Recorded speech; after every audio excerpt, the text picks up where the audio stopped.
বন্ধুরা, আমি পার্থ আবার তোমাদের সাথে একটা ব্লগ নিয়ে এসেছি। আজকের আমি বাড়িতে ফুল গাছে একটু ওষুধ দেবো, মানে ফুল গাছে প্রচুর পরিমাণে পোকা লেগেছে, তা এখন ওষুধ দিতে হবে। কী করবো, গরমও পড়েছে আর মেঘলা ওয়েদার। তো চলো বন্ধুরা, এখান থেকে ভিডিওটা শুরু করছি। আর মাও রান্না করছে, সেটাও দেখাবো। চলো।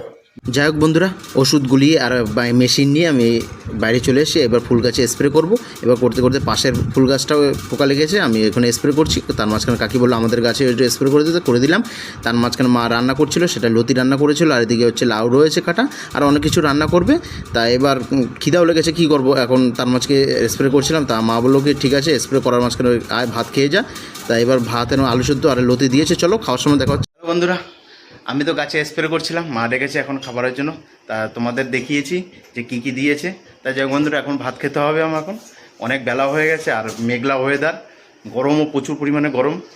তা যাই হোক বন্ধুরা, ভিডিওটা শর্টের মধ্যে দেবো। ভিডিওটা ভালো লাগলে অবশ্যই লাইক, কমেন্ট আর শেয়ার, সাবস্ক্রাইব করে দেবে। আর আমার পাশে থেকে বন্ধুরা, আর একটু আমাকে সাপোর্ট করে যেও। আমি ভালো ভালো তোমাদের জন্য আরও ভালো ভালো ভিডিও নিয়ে আসবো। ততক্ষণের জন্য টাটা। আমার চ্যানেলের প্রতি লক্ষ্য রাখবে।